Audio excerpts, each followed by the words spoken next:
learning the business is what's gonna separate you from being a local artist and a international artist and stuff like that. Some people, they waiting on a record deal and waiting on people to give them a shot, an opportunity or whatever, but you just got to get your own business and go out there and get it on your own. And, you know what I'm saying, hustle and grind and just, it's all about ownership.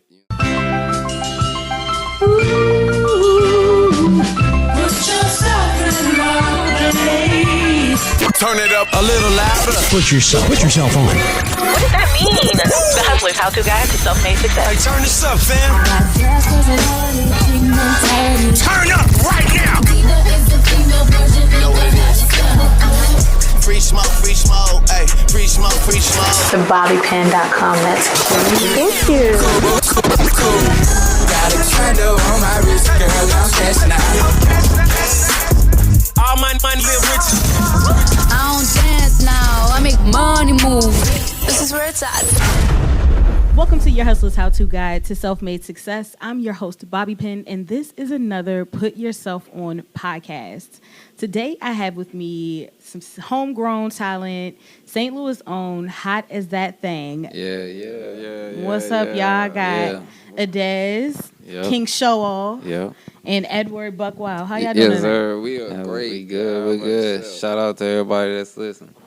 Definitely. So, y'all are known as Hot as That Thing. That's a very interesting group name. Tell me what goes into that. What does that mean? That mean whatever thing you think is hot. We hot as that thing. Yeah. All right, so tell me a little bit about how y'all got into music. We first started off as dancers at the age of 16 in St. Louis and, dancing on a dance team at Hazelwood Central. And then we moved to L.A. for our career at 18, and then we decided to start rapping instead of being background dancers. And, ever since then we've been rapping. Yeah. Tell me what it was like moving from St. Louis to Midwest, going completely west. Got to be a little bit of a culture shock, especially so young, right? Yeah, it was exciting. It was like we was going to pursue our dreams and stuff like that. Yeah, and we grew up in Atlanta, like, throughout the years, off and on and stuff like that. We went to elementary school out there a little bit of middle school, high school, college, like back and forth between there and St. Louis and L.A. So we got a little culture diversity at a young age. Definitely necessary. So you guys moved out to LA and ended up working with BET at the BET Awards. So tell me about your evolution, I guess, through the industry, right? Like, how do you just pick up and move and then get plugged into stuff like that? It's crazy because like the year we decided we wanted to be rappers, we was at the BET Awards and on TV and stuff like that. And y'all making it sound real easy. And it's like, I mean, it's about what your goals is, what your drive is, what you believe, what your hopes, your faith is. You just believe in yourself and make moves towards it. I just say the best thing is know your business. You know, if you know your business and everything, then it's like step A, B, C. You know what I'm saying? All right. So you said you spent some time in Atlanta as well. You were actually in Soulja Boy's first video. So what was that like? Tell me how that came about. Well, we was in we was in his first performance at the BET Awards. They showed a cameo of us at the 2007 BET Hip Hop Awards, and it was just dope because everybody was calling us up like, hey, man, I saw y'all on BET and stuff like that. And like, oh, yeah, and stuff like that. So we got to watch it over and over with. And so, yeah, it was dope. So fast forward, you guys got to make appearances in more television programs, NBC, Chicago Fire, Fox Empire. Tell me how those opportunities came about.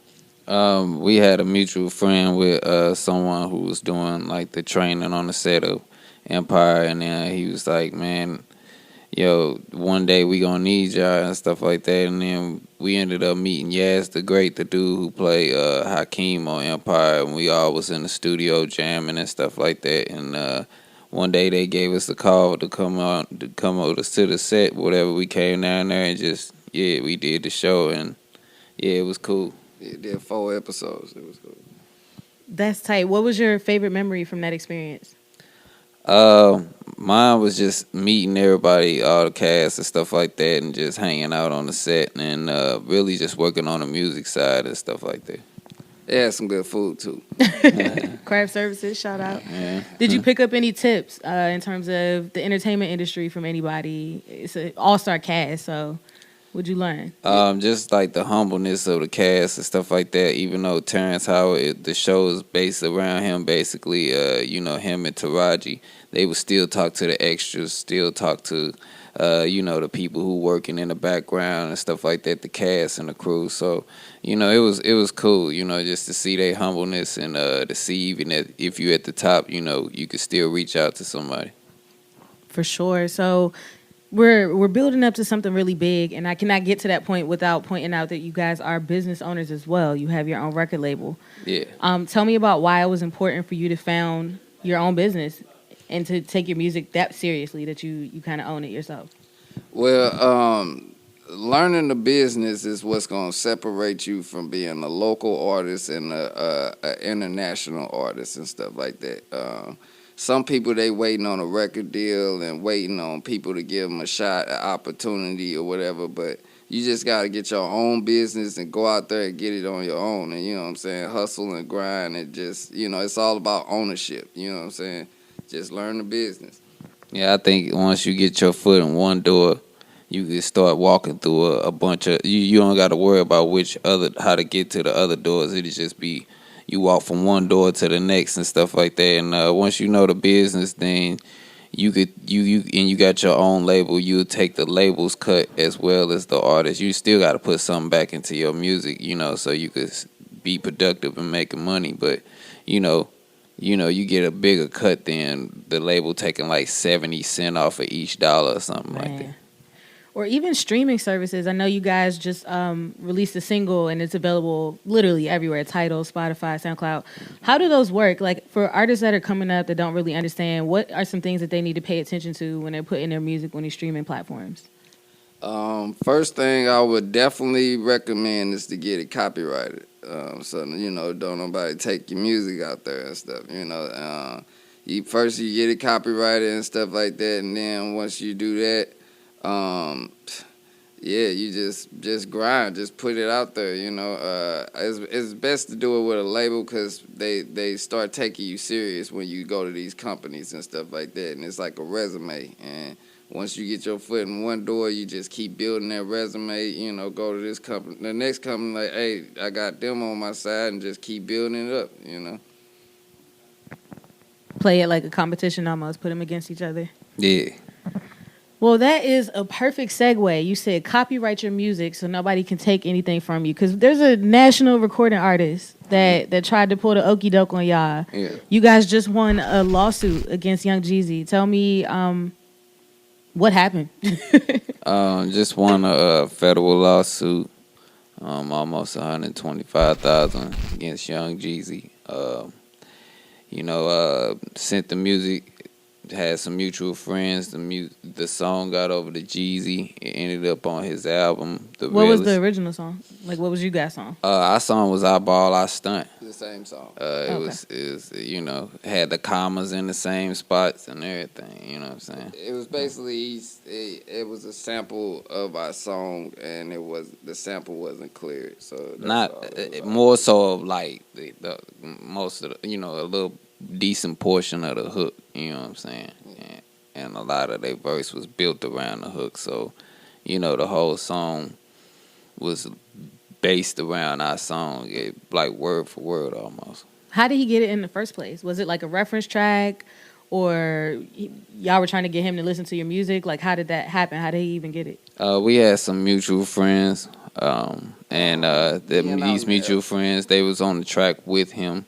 You know what I'm saying? And, he got on there and then he put it on his album and then, it was just some mutual friends that passed it along, I guess. I'm not sure, like, how his exact process of what was going on, but I know we have mutual friends that was on the record with him. It sounds like there was some struggle in court, right? Like, They didn't really believe you at first. So, right. I guess walk me through as much as you can. Okay. Walk me through, like, the trial. Like, what did it feel like in the courtroom? They were trying to make it out. I guess that y'all were like liars, right? Right. Okay. Well, actually, our music, like, we proved that that it was our song and stuff like that, and he was supposed to prove his burden, Jeezy, but he didn't show up to court, and different things like that. So the judge gave him time and stuff, and it went into default judgment, and they put the favor in our put it on us. The ruling in your favor. Yeah. So I guess from this experience, what advice would you give artists that, I don't know, I guess share their music freely with people, or anytime that a rapper is in town, they handed them their mixtape or whatever. What advice do you have for artists to protect their intellectual property? I would say just have it copywritten. You know what I'm saying? It only costs like $50 to get your copyrights. Go to copyright.gov and you get probably like up to like 100 songs to copyright. You know what I'm saying?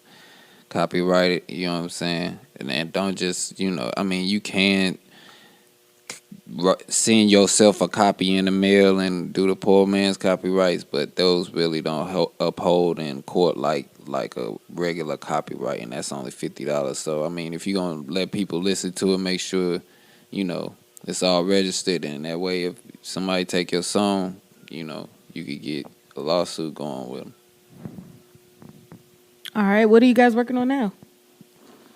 We got this first single, amzn.to, that's coming out and stuff like that. We got the video that's coming out with that or whatever. Just pushing this single out and, just taking it at number one. Yeah, the album coming out soon.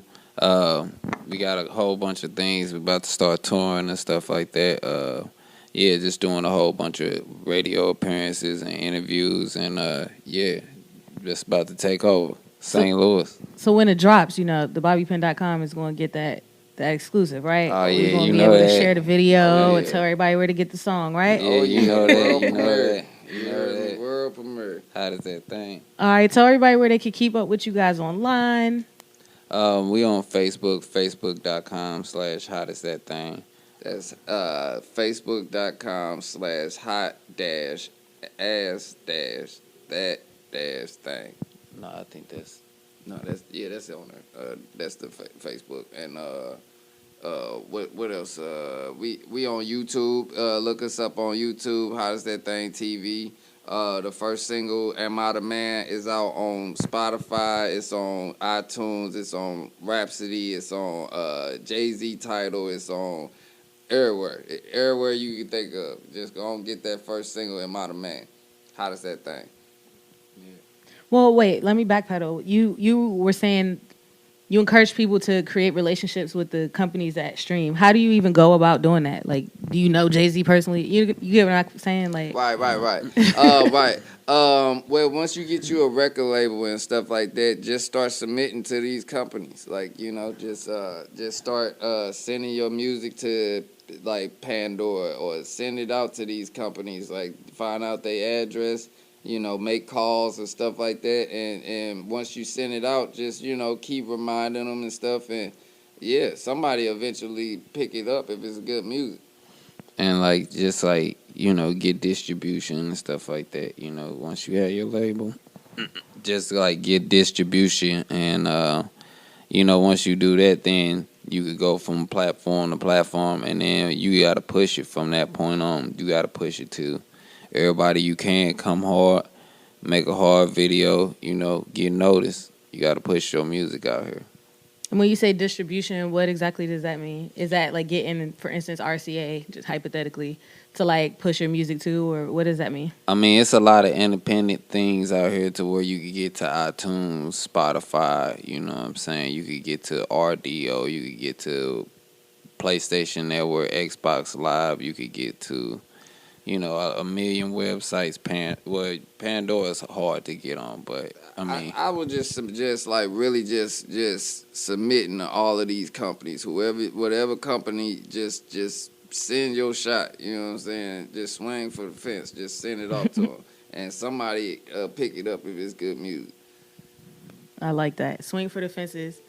All right, everybody, hot as that thing right here on the Put Yourself On podcast. The only place you can listen every week and hear stories of someone who's turned their passion into a profession.